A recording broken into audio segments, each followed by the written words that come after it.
But thou shouldest not have looked on the day of thy brother in the day that he became a stranger. Neither shouldest thou have rejoiced over the children of Judah in the day of their destruction. Neither shouldest thou have spoken proudly in the day of distress. Obadiah 1:12.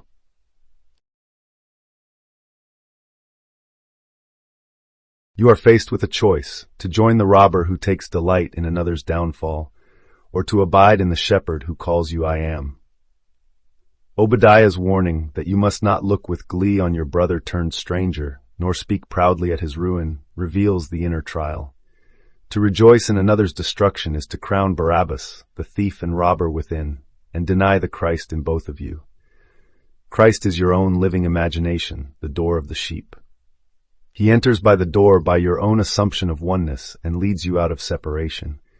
When you rejoice at your brother's distress, you practice the robber's trade. You seek gain at another's loss. But the Christ within neither gloats nor judges. He only creates harmony, wholeness, restoration. See in your brother not an alien, but a fellow son of I am. In the day of his distress, imagine him whole, happy, safe. Speak not proudly, but lovingly. Rejoice not in collapse, but in the hidden seed of his deliverance. By this you choose Jesus over Barabbas. You elect the King of the Jews, the King of your own consciousness, who says, apart from me you can do nothing. Let the witness of your imagination shine forth. Hold fast to the vision of your brother restored, and watch how circumstances bow to your inner decree. In that moment you pass judgment on the old tyrant Barabbas, and enthrone the one who gives life. Thus you fulfill the true law, love in action. Rejoice not at ruin, but at the unseen good already present, for in your delight you confirm the living Christ in every heart. In Obadiah 1:12, the day of thy brother and day of their destruction are not historical dates, but inner moments of consciousness.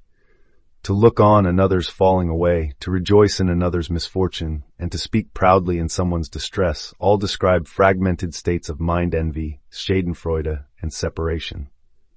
Psychologically, these attitudes betray a sense of lack, I am less than you, and a defensive pride that erects walls between self and other. Neville teaches that consciousness is the singular creative power.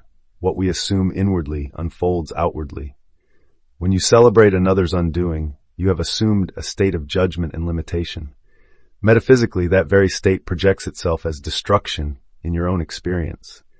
Your inner dialogue, likening yourself to a victor over a stranger, lays the tracks along which reality runs. Every proud word seeds an outer harvest in kind. Within this essential teaching lies the divine power of assumption, the ability to choose your inner state rather than react unconsciously to life's events. By turning away from the entanglements of the past, its envy and its pride, you can step into a consciousness rooted in unity and love.